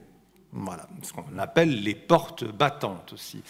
Personne ne la connaît, elle fait du bon boulot, comme diraient certains, et c'est avec un certain déplaisir, mais bon, un peu de... Oh, j'ai 2 secondes. Je ne sais pas si vous vous souvenez, mais Khrouchtchev à l'ONU, un jour, je suis contre la violence, mais en pensée, j'ai envie de penser... à ta face, Natacha Valla, et que ta face est là, Natacha, ou tes fesses. Voilà, tu mérites singulièrement au moins une bonne tape. Natacha Valla, je vais t'en dire une bonne. C'est cet écrivain suisse, Max Frisch, dont je n'ai lu un traître mot, qui a dit cette phrase formidable: pire que le bruit des bottes, le silence des pantoufles. Tu es une bonne pantouflarde et nous te détestons. Ah, on me dit dans l'oreillette que son patron voudrait nous dire un mot. Je crois qu'il est là. Merci. Oui, bon, Bernard Arnault, bonjour. Je vous remets la pantoufle, je vous la redonnerai. Merci. Natacha. Combien ça vaut? Ça vient de chez nous, ça? Non, c'est chinois. Sérieux? Non, c'est pas LVMH, ça. Bon, faut arrêter d'en vouloir aux milliardaires. C'est beaucoup de travail. C'est hérité, c'est mérité à chaque fois. Et c'est juste une question de volonté. Voilà. Chaque matin en se rasant. Vous savez ce que c'est qu'un milliardaire? Vous savez ce que c'est qu'un milliard? C'est compliqué, hein? Un milliard. La notion du milliard, c'est un peu confus, surtout chez les islamo-gauchistes. Vous n'avez pas fait maths. Je comprends. C'est bon. Alors je vais vous donner une méthode très simple pour avoir un milliard. C'est pas compliqué. Tous les soirs, c'est juste une méthode. Tous les soirs, après le repas, par exemple, juste avant les dents, après avoir payé le chauffeur, la maison, les cours de tout pour les enfants, enfin, après avoir tout payé. Ça coûte cher, ok. Mais bon, eh ben, c'est tous les soirs, 365 soirs par an, vous mettez 1 000 € à la banque. C'est tout. C'est pas compliqué. Et à la fin, pour avoir 1 milliard, il suffit de faire ça tous les soirs pendant 3000 ans.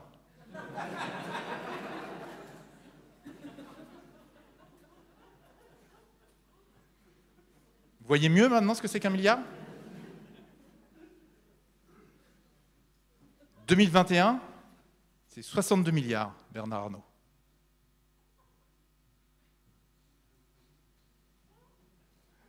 C'est qu'une question de volonté. Merci beaucoup.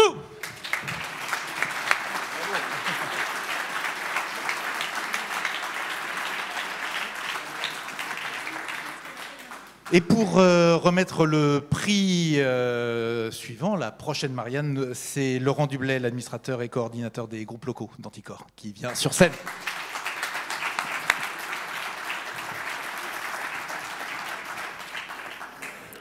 Bonsoir. Je crois que ce soir, c'est une première chez Anticor, puisqu'on va remettre un prix éthique à un policier. Je crois que c'est la première fois, Eric. Mais avant de vous parler de ce policier, je voudrais vous rappeler un article. Un article, c'est celui de la Convention européenne des droits de l'homme, qui est repris également dans la Charte des droits fondamentaux de l'Union européenne, à l'article 4, et qui dit que nul ne peut être soumis à la torture ni à des peines ou traitements inhumains ou dégradants. Et pourquoi je vous parle de ce texte ? Parce que c'est pour avoir dénoncé des traitements inhumains, des traitements dégradants infligés à des personnes qui étaient en garde à vue, qui étaient en garde à vue au palais de justice de Paris ou détenues au palais de justice de Paris, que ce policier a rencontré de très graves problèmes avec sa hiérarchie. Ce policier, alors, il est lui-même fils de policier, il est entré dans la police parce qu'il voulait entrer dans la police, ce n'était pas un pis-aller pour lui, il est passionné par son métier. Et dès 2017, il a constaté que certains détenus étaient privés de nourriture, faisaient l'objet d'insultes, de crachats dans la nourriture, de propos transphobes, homophobes, enfin des horreurs, quoi, tout ce qu'on ne doit pas faire. Il a averti sa hiérarchie. Quelle a été la réaction de sa hiérarchie? Mais rien. C'était de lui infliger des sanctions, des vexations, des enquêtes administratives, des auditions administratives totalement injustifiées. En 2019, puisque ce policier il est têtu, qu'est-ce qu'il fait? Il avertit sa chaîne de commandement, il écrit un rapport en disant qu'il allait avertir les syndicats de magistrats, de policiers, pour essayer de faire bouger les choses, pour que ces traitements inhumains et dégradants cessent. Eh bien, ça recommence, les menaces de sanctions, les pressions à son encontre. En revanche, ceux qui sont à l'origine de tous ces faits, ces maltraitances, eux, rien. Même pas d'article 40. L'article 40, je vous le rappelle, c'est un article du Code de procédure pénale qui fait obligation à tout agent public à connaissance de délit de le signaler au procureur de la République. L'IGPN ne le fait pas, la chaîne de commandement ne le fait pas, et en 2020, parce que ce policier est vraiment très très têtu, eh bien, il rend public dans la presse ce dont il a été témoin au palais de justice de Paris. Il parle des agressions homophobes, transphobes, des insultes racistes qui sont adressées à des personnes qui sont détenues au sein du dépôt de Paris. Et là, ça a été sanction administrative, pression. Aujourd'hui, je crois que vous faites l'objet d'un avertissement. Et encore bien pire que ça, là, très récemment, entre parenthèses, les personnes qui, elles, ont commis ces faits-là, les sanctions qu'elles ont reçues de la part de l'IGPN sont quand même assez, je vais dire comiques, mais non, c'est pas comique. C'est, d'après ce que vous m'aviez dit, c'était une suspension conservatoire, mais en gardant la rémunération pour les policiers qui ont commis ces faits-là, ce qui est assez étonnant. Et vous, c'est M. Ben Mohamed qu'on récompense ce soir avec ce prix éthique.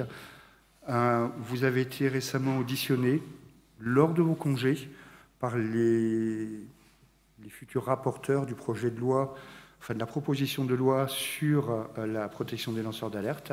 Vous avez averti votre hiérarchie et vous allez être à nouveau sélectionné pour avoir participé à cette audition avec des parlementaires, ce qui est complètement hallucinant. Donc ce soir, on va remettre ce prix à un fonctionnaire que moi je trouve personnellement admirable, parce que ce qu'il a fait, tout fonctionnaire devrait le faire, mais surtout on va le remettre à un citoyen qui correspond exactement à la définition du lanceur d'alerte. C'est le lanceur d'alerte qu'on doit protéger dans notre démocratie.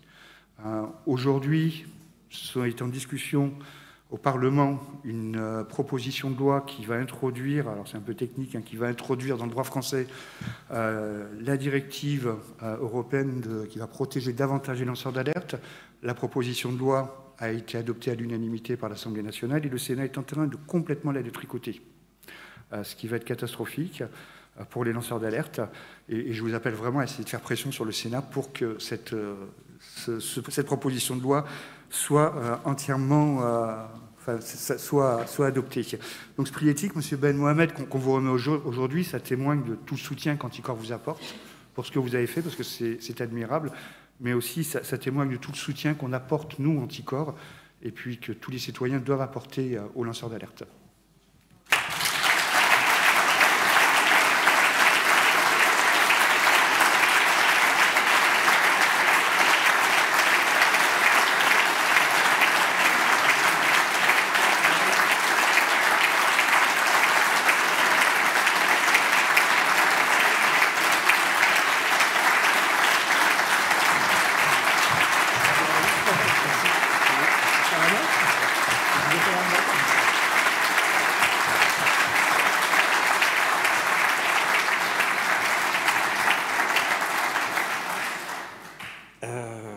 Bonsoir à toutes et à tous. J'avais préparé un discours, mais j'ai trop faim, alors je vais faire court. Ce prix-là, il y a plein de collègues qui le méritent, parce qu'avant moi, Noah Manoir, Alexandre Langlois et une bonne dizaine de collègues que j'ai pu rencontrer se sont fait casser les reins, car dans notre administration, je pense que dans votre expérience de tous les jours, toutes les nuits, vous avez peut-être pu vous en rendre compte, il y a des flics, des gendarmes qui sont admirables, vraiment, avec une majuscule. Il y a d'autres flics, d'autres gendarmes qui font leur boulot correctement et qui ont un loyer, des crédits à payer et qui ne veulent pas d'emmerde, mais qui n'en pensent pas moins, mais ils ne veulent pas d'emmerde, donc ils se taisent. Et puis il y a la dernière partie qui est composée de ripoux, de crapules. Et ça, malheureusement, donc on a souvent affaire à une sorte d'inertie de loi du silence d'Omerta. Et on inverse la réponse qui devrait être appliquée. Mais bon, c'est habituel. Ça, c'était l'histoire. Il y a des vols, il y a d'autres choses qui sont passées avec les Gilets jaunes. On va en reparler dans les prochaines semaines, dans les prochains mois. Très court, j'avais dit. Merci à Ariel Halimi, mon avocat, qui est présent dans la salle. Merci à Mathieu Mollard qui m'a soutenu du journal Street Press. Merci à vous ce soir, parce que recevoir un prix, c'est super agréable. Surtout qu'on s'y attendait pas. Et par contre, en plus d'une structure que j'estime, alors là, c'est comment dirais-je, c'est multiplié par 10, quoi, c'est décuplé. Et puis voilà, qu'est-ce que j'ai rien d'autre à dire. Merci.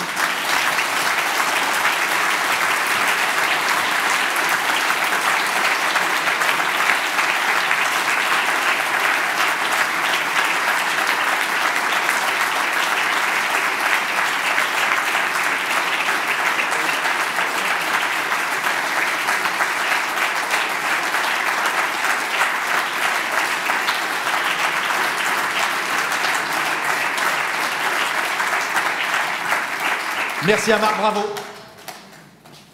Je ne vais pas dire de bêtises, parce que je ne dis jamais de bêtises devant un policier.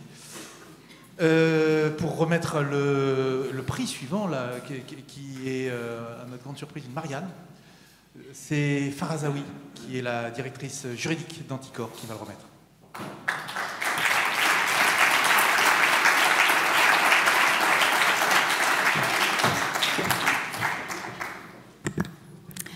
Bonsoir. Alors, le 1er janvier 2022, la sphère médiatique et politique, enfin Twitter, s'est embrasée. À quel sujet? Si, souvenez-vous, le drapeau de l'Union européenne venait d'être installé en lieu et place du drapeau tricolore sous l'Arc de Triomphe. Tout un symbole. Il n'en fallait pas plus pour déclencher la polémique, les uns y voyant une atteinte à la souveraineté nationale et les autres une atteinte à l'identité française et à la patrie, à commencer par le soldat inconnu, mort pour la France et non pas pour Bruxelles.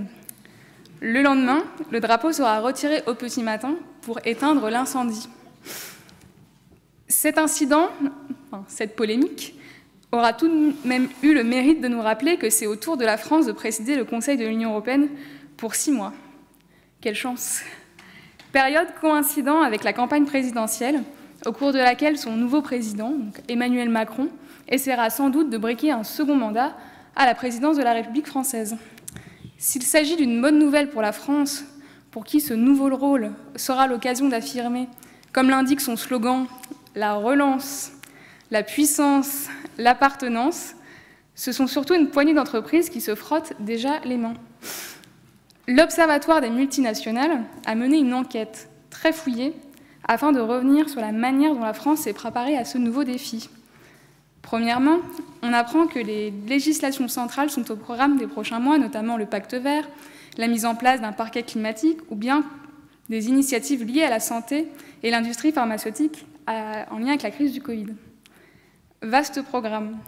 Surtout, il est révélé que cette présidente s'est construite via un accès privilégié aux entreprises, formalisant une confusion croissante entre les intérêts privés et publics sur fond d'opacité, de lobbying et de contribution de think tanks, en contrariété avec les règles les plus élémentaires de transparence. Plus grave encore, la France envisagerait que sa présidence à l'UE soit sponsorisée par des grandes entreprises, à l'instar d'autres présidences dans le passé, ce qui remettrait en question l'indépendance de ses actions. Mais il demeure possible d'agir contre l'emprise des grandes entreprises sur le bien commun. C'est ce que nous propose l'Observatoire des multinationales qui a défini 5 recommandations afin de passer à l'action et envoyer un message clair à Emmanuel Macron pour dire non aux sponsors douteux. Les citoyens sont donc invités à se saisir de ces recommandations dans une démarche visant à plus de transparence et d'éthique dans la vie publique. Ce message de grande importance a été reçu chez Anticor et c'est la raison pour laquelle nous avons décidé de décerner un prix éthique à l'Observatoire pour son travail salutaire et d'intérêt général. Et j'invite M. Olivier Petitjean à venir me rejoindre sur scène.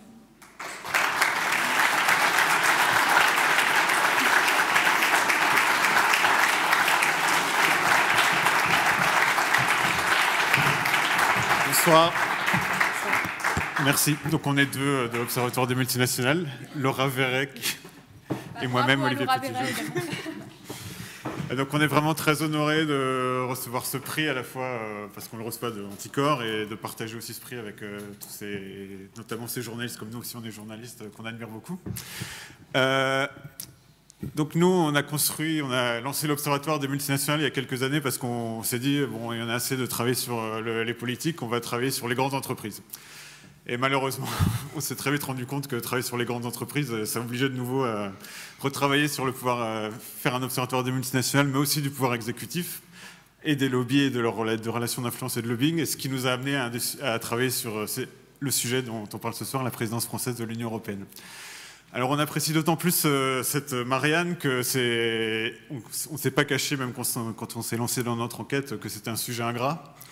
L'Union européenne, à la fois c'est compliqué, tous les journalistes qui ont essayé de travailler sur ce sujet le savent, c'est vraiment quelque chose de difficile à convaincre son rédacteur en chef de parler de ça. Et c'est un sujet où, avec beaucoup de faux semblants, beaucoup de jeux de miroir, et évidemment le fait que le président Emmanuel Macron ait choisi de maintenir la présidence française de l'UE en même temps que cette campagne électorale va ajouter à cet effet de spectacle et de théâtre, comme on l'a vu lorsqu'il a fait un discours au Parlement européen cette semaine. C'est aussi un sujet sur lequel on voit tout le temps les États membres accuser Bruxelles de ceci, Bruxelles accuser les États membres de cela, pour expliquer les causes de tout ce qui va mal avec l'Union européenne. Et malheureusement, ils ont tous les deux raison souvent. Et à la fois les États membres et Bruxelles sont responsables. Et c'est aussi un sujet ingrat parce que l'ICIG nous a planté ce décor de films d'espionnage. Malheureusement, quand on travaille sur le lobbying, c'est pas tout à fait aussi excitant. Et Laura va vous en parler. C'est plutôt des costards cravates, des réunions technocratiques, etc. Mais il y a quand même ce travail indispensable de creuser et de dévoiler les enjeux. Donc merci beaucoup et je passe la parole à Laura. Mais moi, je voulais surtout remercier l'Observatoire d'exister et Anticorps pour ce prix. Merci à Olivier de m'avoir donné la possibilité de faire l'enquête. Vous avez parlé du temps que ça peut prendre. C'est un rapport qui j'ai pris 1 an devant mon ordinateur, demander des documents, et écouter beaucoup trop de webinaires. Et je suis un peu déçue de ne pas avoir vu Natacha Vella, je vous assure, parce qu'en fait, elle fait partie du comité de suivi des académiques de la présidence française. Donc j'aurais eu beaucoup de questions à lui poser. Et il y a d'autres personnes qui sont quand même à noter. Donc il y a Renault et Stellantis qui qui offrent des voitures durant cette présidence. Il y a des anciens ambassadeurs de France auprès de l'Union européenne qui travaillent maintenant pour des cabinets d'avocats, qui travaillent pour... on ne sait pas. Et puis il y a tous ces événements que la France organise gentiment avec France Industrie et Nouméum pour nous parler de comment on va mieux ensemble préparer la présidence. Et nous, ce qu'on a cherché justement à montrer, c'est que la préparation de la présidence, elle a manqué beaucoup d'intérêt général. Et je vous remercie pour l'intérêt du travail que nous avons fait. Merci.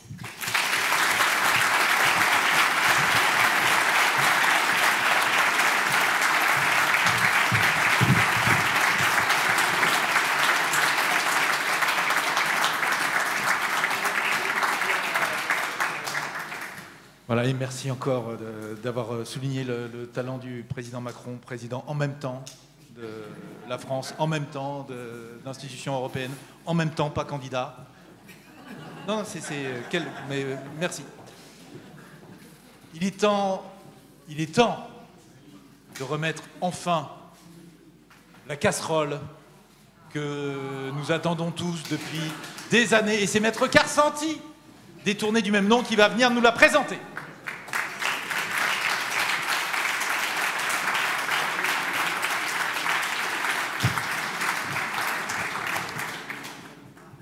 Bonsoir. J'ai pris mon petit papier quand même.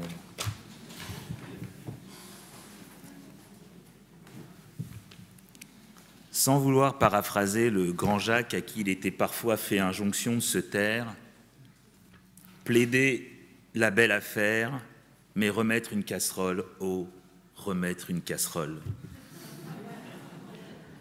Je vais donc remettre la casserole à ce pauvre Mathias Vichra, qu'il est encore coutume d'appeler le nouveau directeur de Sciences Po. Je me suis d'ailleurs toujours demandé à partir de quel moment on considère qu'on est plus nouveau quelque part, mais c'est un autre sujet. Je cherche Élise. Élise, es-tu toujours la nouvelle présidente d'Anticorps? Commençons donc.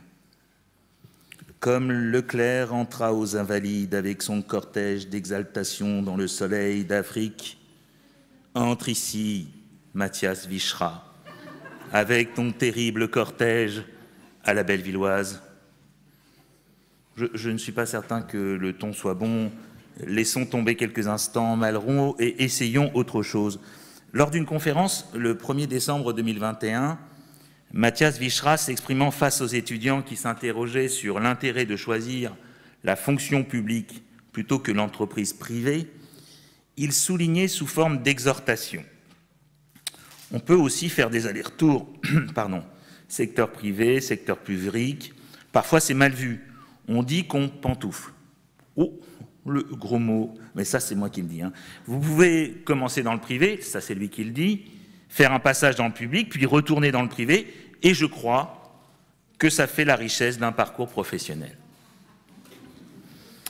Dans la bouche de Mathias Vichra, lorsque l'on parle intérêt professionnel, il faut entendre celui des intérêts financiers produits par les revenus déposés en banque, au mieux de son intérêt personnel, sa carrière, mais il n'est nulle question de l'intérêt général, de l'intérêt de tous, de se dévouer à l'engagement collectif.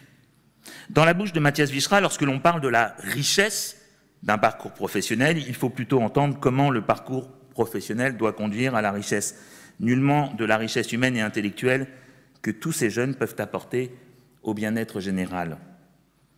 Mais d'ailleurs, est-ce si étonnant? Au XVIIIe siècle, Adam Smith, économiste libéral, estimait que l'intérêt général consistait en la somme des intérêts particuliers. Imaginons donc, puisqu'il s'en inspire, que chaque étudiant de Sciences Po suive la consigne d'Adam Smith, et bien sûr celle de Matthias Vichra, et recherche son intérêt personnel, imaginons, mais là je ne ferai à ce stade-là que la politique fiction. Que serait le monde? Les âmes errantes des matins blêmes fouillant nos poubelles pleines seraient-elles moins nombreuses? Les enseignants aux classes surchargées verraient-ils leurs classes divisées par 3 dans des établissements aux couleurs douces? Les hôpitaux exsangues, sans compresse ni soignants, après la mise en place des RGPP et les politiques de fermeture des lits, seraient-ils dotés de nouveaux moyens? La justice sans juge ni greffier et dont les seuls moyens nouveaux alimentent la construction de prisons, verrait-il enfin les prétoires des chambres de comparution immédiate finir avant 2 heures du matin? Mais j'y pense. N'est-ce pas cette vision de l'intérêt général qui consiste à penser que la croissance du produit intérieur brut, qui n'est rien d'autre que le produit du cumul de nos intérêts privés, ruissellera sur nos vies comme le bonheur de l'arbre lorsque la brise agite ses feuilles au printemps? Un peu de bruit d'oiseaux en fond sonore, s'il vous plaît. Merci. Et si on osait penser le contraire? Si on imaginait, pardon pour tant d'audace, que c'est cette vision de l'intérêt général qui soit coupable de nos drames humains, coupable de faire trembler la terre, rugir les ouragans, les tsunamis, mugir les guerres, craquer les terres sèches comme des peaux mortes, déplacer les populations à la recherche d'ombre et de blé, transformant nos territoires en forteresses assiégées, barricadées derrière murs et barbelés, avec en fond sonore les refrains de Maurras et Marcel Déat, ressucés par un chroniqueur télé vulgaire et rance, qui est au tribun ce que le chardon est à la fleur. Je continue. I have a dream. Ainsi, dois-je remettre une casserole à celui qui promeut la pantoufle? Tout cela sent quand même l'affaire de famille, celle qu'on ne peut régler qu'entre 4 murs, entre la cuisine et la chambre à coucher. Manu et Mathias étaient à la même école, vous savez, l'ENA, celle que finalement Manu a supprimée, parce qu'elle fabriquait probablement les plus grands serviteurs de l'État. Il a aussi largement allégé le contrôle du pantouflage par la loi du 6 août 2019, applicable depuis le 1er février 2020. C'était probablement déjà trop. De là à penser que c'est en raison des liens fabriqués sur les bancs de l'école que Mathias a été nommé au poste de directeur de Sciences Po, après avoir été secrétaire général de Danone. Tiens, le yaourt à la casserole, faudra que j'essaie, mais... Je ne veux pas en rajouter, mais si je vous dis que Mathias avait remplacé Emmanuelle Wargon chez Danone, vous savez, celle qui est devenue ministre du logement de Manu, affaire de famille, j'ai dit. Je ne veux vraiment pas être mauvaise langue, ce qui pour un avocat serait un terrible défaut, mais n'y a-t-il pas un lien entre le peu d'empressement que met le gouvernement à aider le consommateur à y voir plus clair sur les étiquettes des produits alimentaires que nous consommons et les liens que les proches de Macron ont avec les groupes alimentaires? Il nous est dit que tout cela est imaginaire, puisque l'étiquetage serait de la compétence de l'Union européenne. Je ne doute donc pas que la présidence française de l'Union européenne, qui a commencé début janvier, sera l'occasion de me démontrer que j'avais décidément mauvais esprit. Alors, cher Matthias Vichra, je pense que c'est vous, d'une certaine manière, vous le saurez. C'est avec...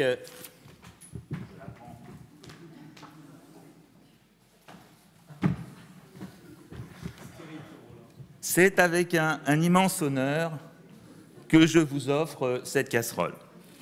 Faites-en bon usage. Ma grand-mère vous aurait dit, pour vous rassurer d'une éventuelle once de culpabilité, on ne fait pas d'omelette sans casser les œufs, alors bonne cuisine.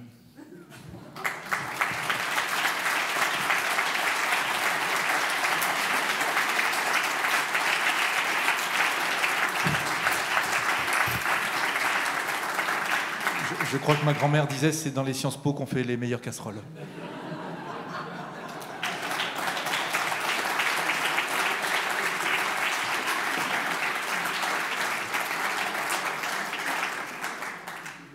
Et c'est à présent, on va lui dire longtemps, l'ancien président d'Anticor, c'est ça?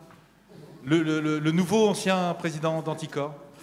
le vice-président d'Anticor, monsieur Éric Hall, qui va remettre la dernière récompense de cette soirée.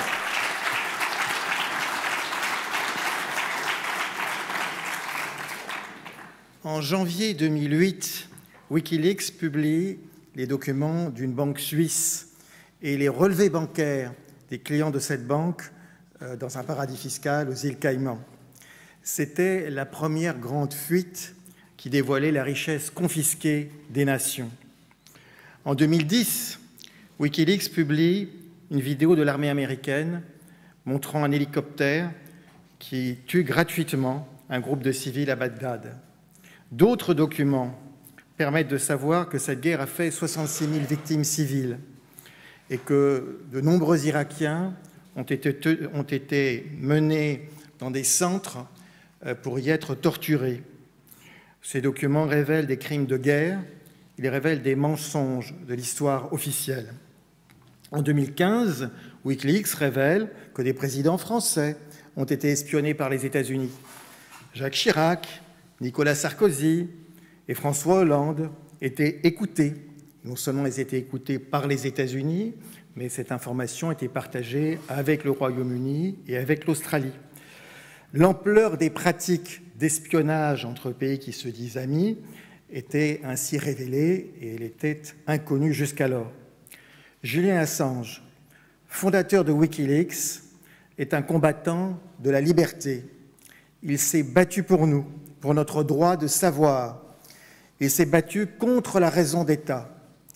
Il s'est battu pour mettre en place un système de renseignement au service des citoyens et au service de la vérité. Il a fait tomber les mises en scène dans lesquelles des pouvoirs s'autorisent la transgression des lois et le refus des règles communes. Il a exposé le pouvoir à la lumière du soleil. Et il en paye aujourd'hui le prix très lourd pour son courage. Contraint de se réfugier à l'ambassade d'Équateur en 2012, il passe 6 ans et 9 mois sans voir la lumière du jour et il est aujourd'hui détenu à la prison de haute sécurité de Belmarsh, dans un prisonnier politique dans un pays qui se dit défenseur des droits fondamentaux. Le rapporteur des droits de l'homme de l'ONU a constaté qu'il était détenu dans des conditions d'oppression, d'isolement et de surveillance non justifiées. Celui qui dénonce un crime ne peut pourtant être traité comme celui qui commet ce crime, ou alors c'est le pouvoir qui est criminel. Sans doute, la justice permet-elle cette suprême injustice? Cela nous renvoie à ce qu'écrivait Montesquieu. Montesquieu écrivait « Il n'est pas de plus cruelle tyrannie que celle qu'on exerce à l'ombre des lois et dans les couleurs de la justice ». C'est pourquoi nous soutenons Julian Assange, car il a le courage de chercher la vérité et de refuser la loi du mensonge triomphant. Nous le soutenons parce qu'il a non seulement dénoncé l'injustice, il a donné sa vie pour cela. Nous le soutenons parce que lorsque les hommes se taisent, alors qu'ils devraient protester, c'est alors qu'ils deviennent des lâches. Journaliste, lanceur d'alerte, il incarne la cause de la justice, de la liberté, de la vérité. C'est donc une cause pour nous tous, citoyens français, car la Déclaration des droits de l'homme de 1789 proclame que la libre communication des pensées et des opinions est un des droits les plus précieux de l'homme, parce que la Déclaration des droits de l'homme de 1946 proclame, au sortir d'un des moments les plus tragiques de notre histoire, que tout homme persécuté en faveur de son action en faveur de la liberté, en raison de son action en faveur de la liberté, a droit d'asile sur les territoires de la République, car enfin, nous nous souvenons de ce que proclamait la Constitution de 1793, tout étranger qui a bien mérité de l'humanité sera admis comme citoyen français. Nous pensons que nos dirigeants successifs, en refusant d'accorder l'asile à Julian Assange, ont trahi l'honneur et les principes qui fondent la République. Et pour finir, je vous rappellerai le destin d'un autre homme qui a été jugé comme déserteur, condamné à mort par l'État français. Il nous disait que la flamme de la résistance ne doit pas s'éteindre et qu'elle ne s'éteindra pas. Cet homme était à Londres en 1940, vous avez reconnu Charles de Gaulle, et c'est pourquoi nous avons aujourd'hui l'honneur de remettre cette petite Marianne, symbole de notre pays, à celui qui a montré une voie pour changer le monde et le rendre meilleur, car nous savons qu'il porte en lui, au fond de sa cellule, qu'il porte toujours en lui, et pour nous tous, cette flamme de la résistance.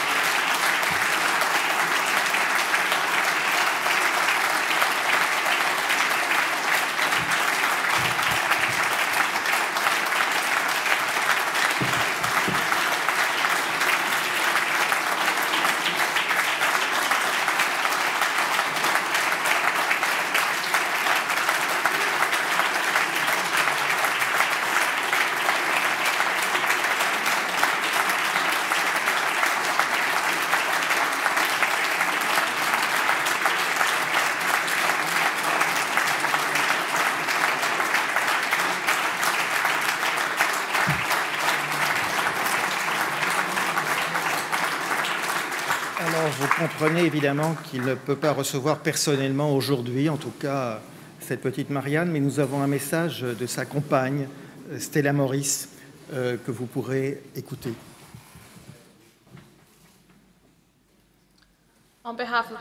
Je souhaite vous remercier de la part de mon compagnon Julian Assange pour votre reconnaissance de sa lutte contre la corruption, car c'est ce que Wikileaks a fait depuis sa création, lutter contre la corruption. Et c'est pourquoi Julien est maintenant persécuté, parce qu'il lutte contre la corruption. Julien voulait que je vous fasse part de l'honneur qu'il ressent d'avoir reçu ce prix et qu'il souhaiterait être avec vous ce soir. Mais bien sûr, il ne peut pas, car, comme vous le savez, il est dans la prison la plus stricte du Royaume-Uni. Il y est non pour purger une peine, mais parce que le gouvernement des États-Unis demande son extradition.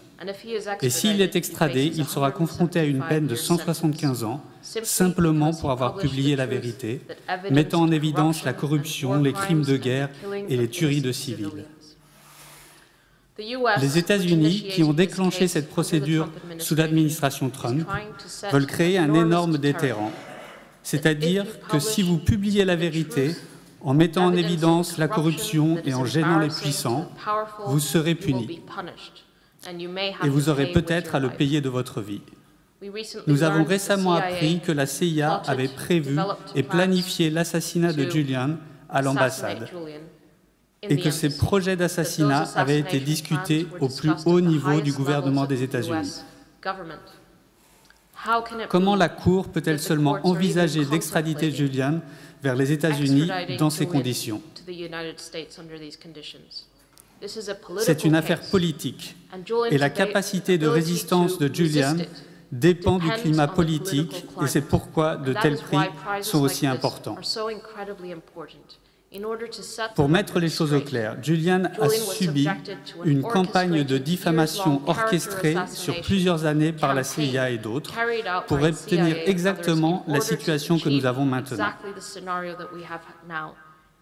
Il est actuellement en détention sans fin prévue et réduit au silence.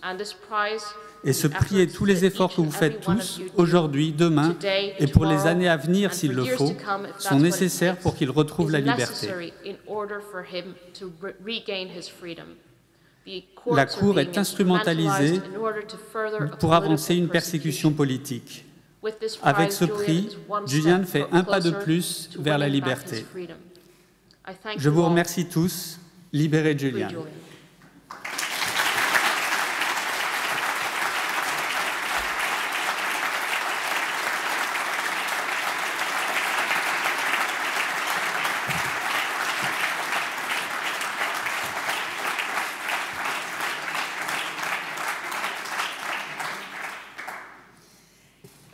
J'ai eu le plaisir d'ouvrir cette cérémonie, donc je vais également la fermer.